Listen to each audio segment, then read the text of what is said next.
everybody, and welcome back to Dales.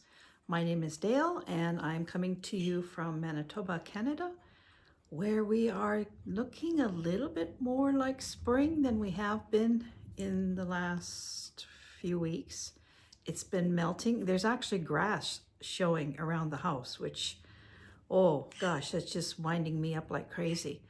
But yeah, it's been pretty nice. We've had some nice warm days, lots of melting going on. The snow just seems to be compressing. It's not in the yard. It's not, there's no puddles. It's just going down. So that's good. I can already see it on my south side of my house. I can already see my garden beds, like my raised beds. And at the back, the two snowmen that I made, they're gone.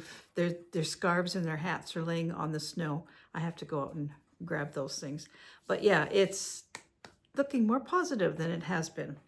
So I hope you are all well. It has been an extremely, I don't know if I could say busy, but kind of mixed up week or two since I last, well, it hasn't been 2 weeks. Since I did my last video, that was the crochet basket, the last two videos actually. I've been sort of in a muddle. I have started so many things and I have so many things on the go, as well as the house things are just seem to be blowing up in my face as I go. So a couple videos back, I mentioned that we are going to start a kitchen, not a renovation, but a uplifting, and that I was going to be painting. Well, yesterday we went to get paint, and I came home more confused than ever.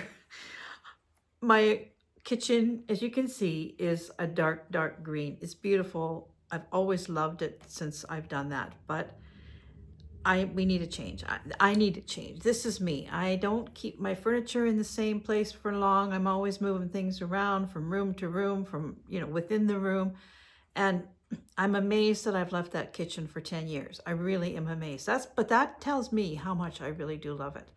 But I am ready for a change. So I've been thinking of toning down the green, staying with the green tones, but maybe going to a soft mossy green instead of that deep green.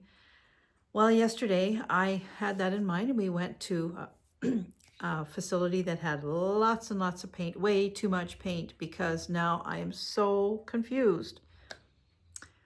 I guess I'm sort of going to go more neutral colors now, which is going to be a major change and really kind of hard to get used to after having this warm green. And then I kind of settled on a color, a neutral color that's not white, not cream, maybe more on the taupey colors, because we have a lot of white. All of the cabinets are white, and the doors and the door frames, and we have, like I showed you, we have a lot of doors and a lot of door frames, and everything's white, and I'm staying with that. So I thought maybe a nice taupey color, but then today, and I sort of had settled on that, and then I was talking to the lady in the paint store, and I don't know, she gave me a swatch of colors that go together, and I fell in love with two other colors. So in the kitchen, we have sort of a pattern that has been put on the walls, and it's a square pattern. It almost looks like brick kind of thing, and it was done, I don't know if it's original to the house. I kind of think it is, because we also have stippled walls in the living room and dining room, which I know is original to the house. And this is like a wainscoting almost, but it's embedded into, it's part of the plaster of the wall. So this lady gave me this sheet of different colors that go together, and I matched up these two colors. Well, first, this was the color that I picked for the wall, and it looks creamy here, but it's actually quite taupey. And then on that same piece of paper was this color, which, oh gosh, when I saw that, I fell in love with it. And so I put the two together, and I thought, oh, wow, that's really pretty.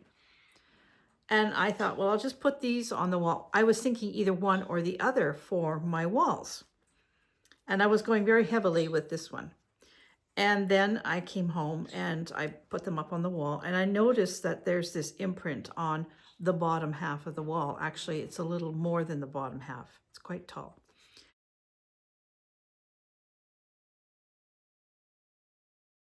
And I thought, what if I painted the bottom this and the top this, or like this? And so this is where I am now. I keep turning these two little pieces of paper around and around, put them on the wall, go this way. It's driving me crazy. I wish I would have never gone to a place with so much paint and so much possibilities, because now I'm stuck. So that's where we are with the kitchen. So let's go to what I have been working on. Here again, I'm driving myself a little bit crazy. A long time ago, I started making this bag here. It's from a 2010 issue of this crochet magazine, which I got every month for, I have years of this. Anyway, I love this bag and I started making it. And what I started making it with was a really, it's almost like a carpet thread. And I mixed it with I think three, let me see, how many here? Yeah, this carpet thread, I'm going to try and pull it apart here so you can see. I call it carpet thread. I don't know what it is. It's another unknown fiber. So there we go. So it's this, and I'm pretty sure it's a nylon. And then I have 3 strands of crochet cotton with it. So I started that bag, and I had 3 balls of that really strong stuff, and I have oodles of crochet cotton. And so I started working on it, and I ran out of this one before I had all the panels made. This bag, you make it in strips. You crochet the strips, and then it's how you put it together that gives it this shape, which I think is just amazing. So I ran out, and it's sat in a bag for years, just the strips and the pattern. And then I thought, well, the other day when I was going through stuff to make my baskets, I came across this bag of this fabric that I had made and that pattern. And I thought, well, okay, I have no more of that. I'm going to put the pattern away. And I decided to frog all the strips. So I made 3 balls like this. And I thought, well, what am I going to make with this? And then I don't know why this popped into my head, but back in the 60s, I'd say like 68, 69, when I was in junior high school, the fad at the time were these bags. My mom called them hippie bags, and maybe that's what they were called. I can't remember. Denise, do you remember these bags? They were a flat, square bag, and they were wild in colors. They almost looked like they had been crewel work on them or something. They were stitched, or they appeared to be stitched. Let's put it that way. And they were all kinds of wild pinks, orange, everything all mixed up. And then they had sort of a rope shoulder strap. It went around the whole bag, and that was your shoulder strap. And everybody had one of these. And I remember I didn't have one at first, and all the girls in school had these bags, and they were just a square bag, and there was no pockets, no clasp or anything. You just threw everything in there, and you could carry, everything in there. Actually, I used to carry, when I did get one, I even put my school books in there. But anyway, they were a shoulder bag. They were so popular. Everybody had one but me, of course. Like always, I never had anything that anybody else had until I kind of had to fight for it. So I wanted one so bad, and they were cheap. I can't remember how much they cost, but I showed one to my mom, and I said I wanted this, and she said, "You're not going to wear one of those hippie bags." My mom was very square. And anyway, I was doing a lot of babysitting, and I was I don't think I was working yet at my part-time job. I don't think so. I think I was still just at the babysitting stage, but I had lots of babysitting jobs and I had quite a bit of money. And so what I did, my mom said she didn't want me to have this purse. So what I did is I went and bought one and I took it to school and I hung it in my locker and I used it at school so that I was cool like everybody else, but I never ever took it home. I had another bag that I would take home. And I led this double purse life for a whole year and I got so used to wearing it that sometimes I almost, like I would get halfway home and think, oh my gosh, I got the wrong purse. So I'd have to go back and do this. This went on for a whole year. And at the end of the school year, of course, I had to bring it home. And I tried to hide it, but I had so much stuff I couldn't. And by that time, I think my mom had kind of softened on it. But she did say, where did you get it? And I says, well, I bought it with my own money, kind of thing. But anyway, that bag came in my mind and I thought, I should just make a bag, just a square bag like that. So I started crocheting, and this was sort of because I was doing that single crochet bag. I just started crocheting a square. And what I'm going to do is I'm going to crochet, like when I get this to the right length, it's going to be the same length. I've got that much more to go until I get to the middle. I'm going to have it the same length as it is wide. So it's going to be square. And then I'll do the same thing. So it will be like this, but at the right size. I won't have to join it together. I'll just fold it and I'll just seam it up the sides. And then I got to find a rope to put around it to hang it. So I will have my hippie bag. Gee, at 69, almost 70, I finally get a hippie bag that I didn't have to fight for. So that's what I'm doing, and it's getting pretty, it's subdued, but there is a lot of color in this because of how I put all my crochet cotton in. It's the same idea as the baskets. So this will be a useful bag, when I get it done. And I just whenever I pick it up, it's nothing that I'm on the second ball. I have one more big ball to do, and I'm just using a size, I don't know, it rubbed off. It's probably a 2.5 millimeter or 3, something, maybe a 3. So that's what I'm doing with what I found in that bag. I'm still making another bag, which is great. And I am doing some socks. I decided that summer is coming.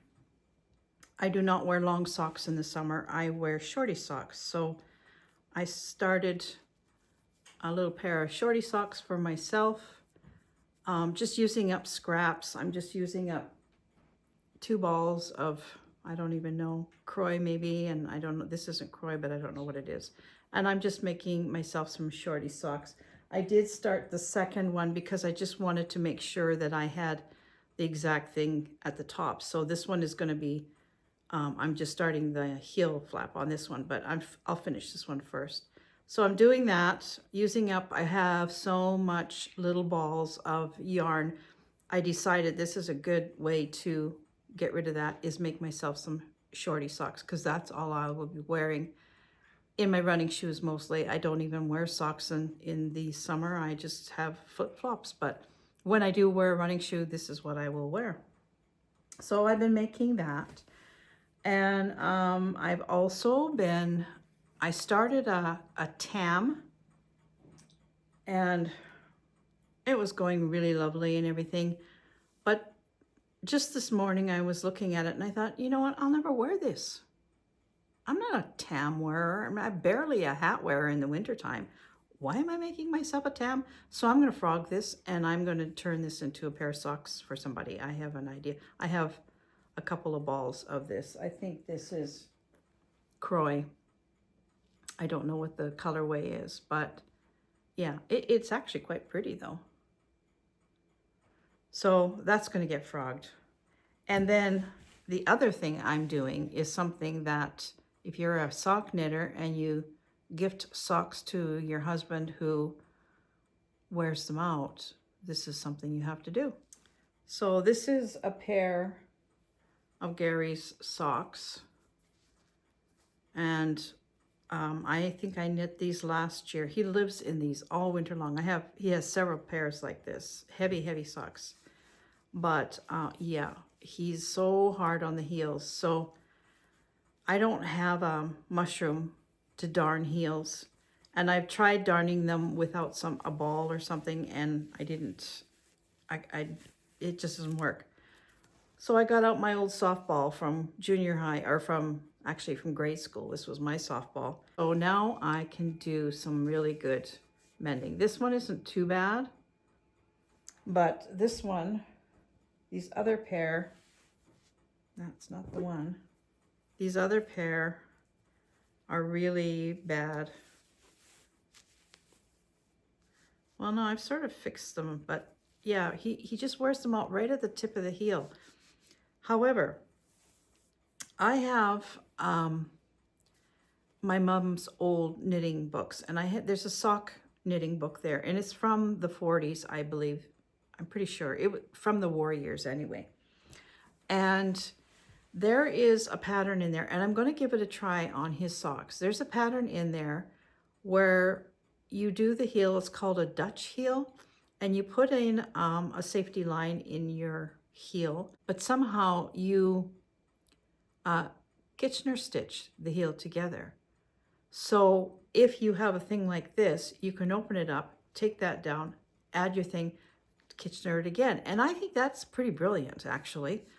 And I was thinking about it, and I thought, you know, the book itself was sort of an issue for making socks for servicemen.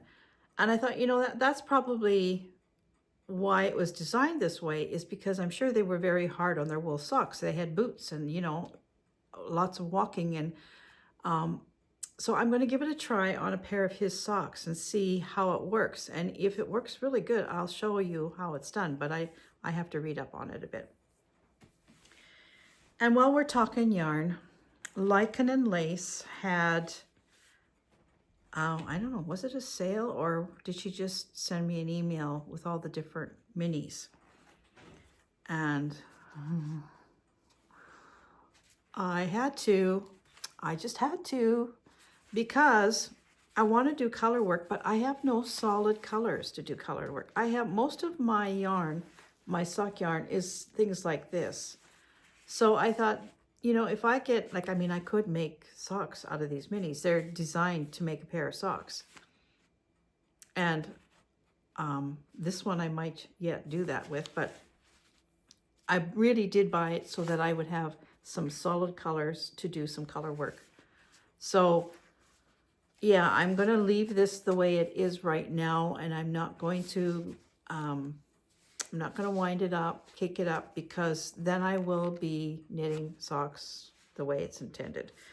So I got these two, and this one is called, what is it? I don't have my glasses. Upside down. Goldenrod Forest. I love these colors. These are so me. And this one is called Bluebell Glade. The beautiful colors in there. I think this might be that shroom that was in the Christmas one. Look at this one. Isn't this gorgeous? Anyway, so I bought these two, and if you bought one, you got a little bag with it. It's just a little project bag, and because I bought two, I got 2 bags.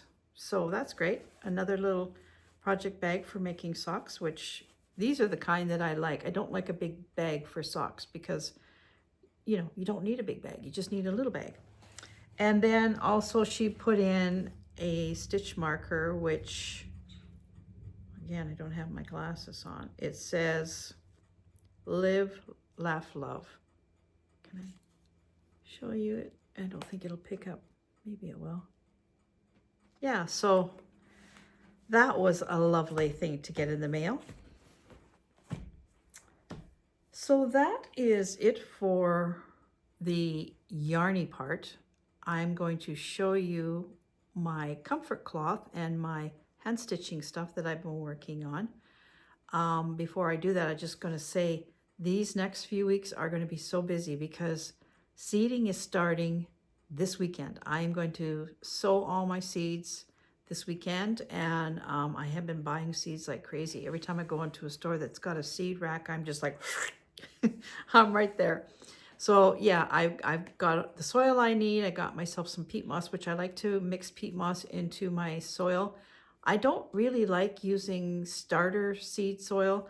I find it doesn't have much nutrients in it. So what I do is I get potting soil and I mix a lot of peat with it. And I find that my plants get really nice and sturdy, and I don't have to transplant them as fast, like they don't wimp out on me before I get them into perfect soil. So yeah, I bought myself all of the bags, and I'll do my mixing, and then I'll start sowing my seeds. I washed my containers up and made a heck of a mess in the basement bathroom, which I still have to go clean. But I'm going to go through all that in a gardening video, which I will put out probably early next week or so. So let's go over, and I want to show you what I've been doing with my hand stitching stuff. I've actually been spending a lot of my time doing that. Not as much knitting as stitching. Let's go. So I am still plugging away on my squares for my wall hanging, and I'm stitching. I only have 5 more to make.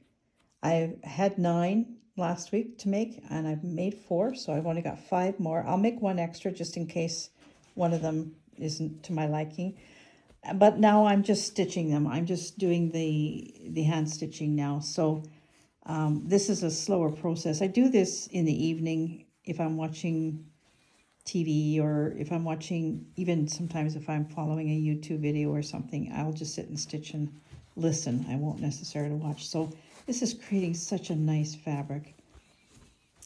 And yeah, it's turning out really nice. I'm just so excited to get this project finished.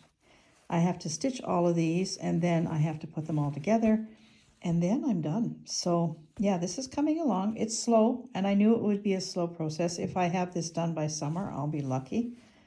But yeah, really enjoying this. I love these blocks. They just are so relaxing to do.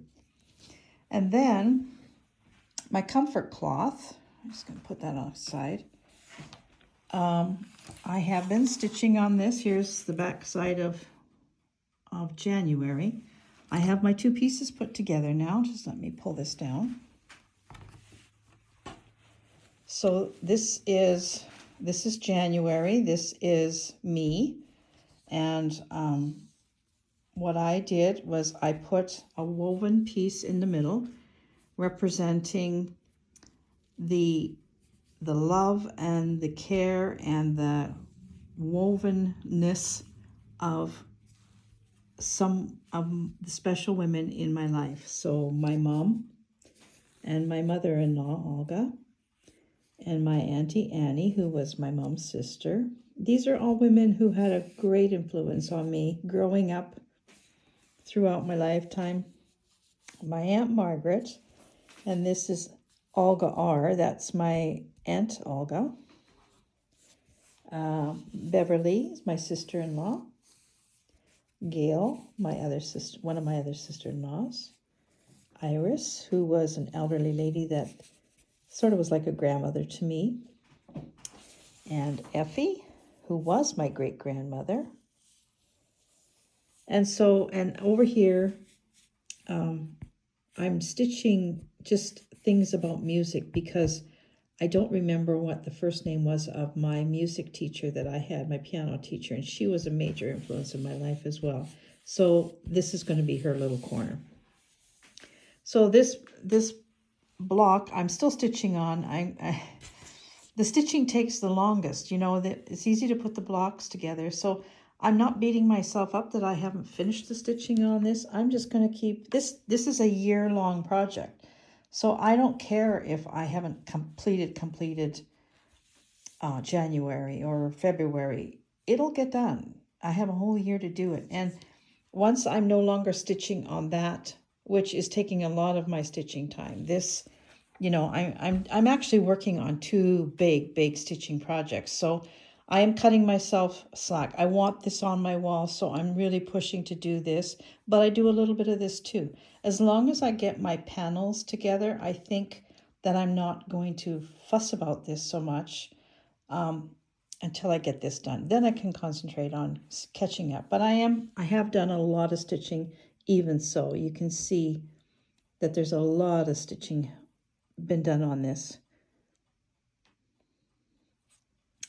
And this is a little piece that my mom had stitched onto a doily. I cut it off. I've got several of these. So this bottom one is me, all about me. Who I am, what I am, the people who loved me and I loved. So, and this was, everybody who's doing this project has something different here, but this is me. The second one is February, and February was supposed to be about home. And there was supposed to be, she suggested you do some log cabins. So I had done this piece quite a long time ago. I didn't do it for this. I had this little piece in a drawer upstairs, and to me, that's home. A comfy chair, a basket of knitting, a lamp, a pillow. That to me is home. And so decided to put that in there. And I did do 4 little log cabins, which some are stitched. I'm still working on stitching them. And I attached these 2 blocks now. I still have a little bit here, but here I've attached them. And I have the roof up here, and up here I'm going to stitch home, the spot of earth supremely blessed, a dearer spot than all the rest. So I'm going to put the words up here. So that, and this is the home block right here. So today, Catherine from K3M, and this is her stitch along project. This is who I'm following to do this. Today being the first Wednesday in March, because her videos go up on this project on Wednesdays. And if you don't follow K3N, I'll put the link for her below for this project. So today she talked about what we should be doing for March, and we're going to be doing a rectangle strip along one of the sides to kind of square it up a little bit. And she said it should be something, a place that you love, or a place, I can't remember how she put it, but something like that, a place that you love to go. And it can be a couple of places that you love to go. And I've been waiting for her to say something like that because I have a piece that I think I did it when we first moved into this house. I was going to make a table runner. And I started it, but again, it's been sitting in a drawer. So this is what I'm going to do. Now, she's doing a weaving. She's weaving in cloths that represent the woods and the beach. And she's doing this kind of thing. But I've already done the weaving on mine. I didn't want to do another one right now. Maybe further on, I might do some more weaving. But I really didn't want to do weaving. So instead of following her technique, I'm following her words, as in a place I love to go. And here is my place that I love to go. And this is the piece that I did years ago. So this has been stitched down by the machine. However, there's a few things that I'm going to do to this. Number one, I'm going to put it in a tea vat and tea dye it and tone down the colors because I don't want a lot of really, really bright colors. I want my cloth to be a little bit more muted. I will have colors, but I want them to be a little bit more muted. So I am going to, first of all, I'm going to tea dye this. And then my brain is kind of in a bit of an overload because I was thinking that I could strip it, cut it up and strip it, and then wind it back together, still having the image, but maybe it won't be so obvious? I don't know. I'm just thinking. First thing I'm going to do is tea dye. I'm going to do that today. And then after I see what that looks like, I may just think, well, maybe I'll just put it here. You know, I don't know. I don't know. This is to be continued, but it is going to be this piece. However I decide to do it, if I cut it up and then strip it back, I don't know what I'll do. But yeah, this is my place I have always loved to go, and that's to the farm where my family came from. So this is going to be my March. I just don't know how it's going to be yet. I haven't decided. I might do a strip and then applique this over top. I don't know. I have to think about it some more. But I do like it. I have a little cow behind the fence here and a sheep. And then I have 3 little cows off in the distance. And I just did this. I didn't have a pattern for this. When I did this, I just drew it out on a piece of paper and I cut these little things out. And I just thought it was so cute. And I still love it. But I want to tone it down. So that's what I've been doing with my stitching. You can see on the back part of my comfort cloth how much that I have actually stitched on it. It doesn't look like I've stitched a lot, but I have. And this is always so interesting to me. If I think, oh, I haven't done anything, just to flip it over and have a look and see what I have done. I've done a lot on it, much more than I thought I had. So yeah, I'm loving this project. It's been so much fun, and it's once I get the other wall hanging done, I think I'll be zipping along on this, just working on it every day. The only thing is, I have been having a terrible time with my hands.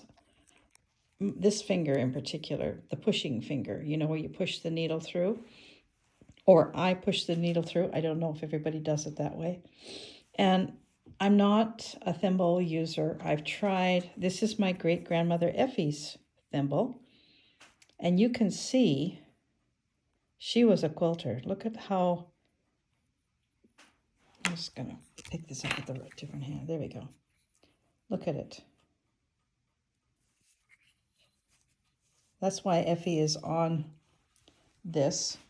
And actually, a lot of the fabric on here, this is Effie's fabric. All of these pieces, all these side pieces are all Effie's fabric.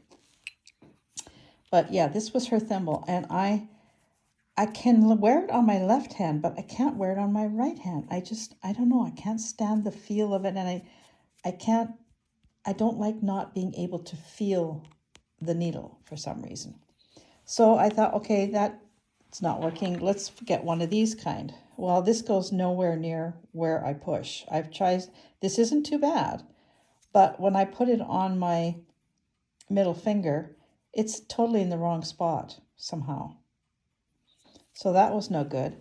Then I bought some of these kind, and these are horrid. I cut it off actually because it was, number one, too deep, but it's too sweaty. My finger gets too hot in there, and I can't feel the needle. It's just, I don't know.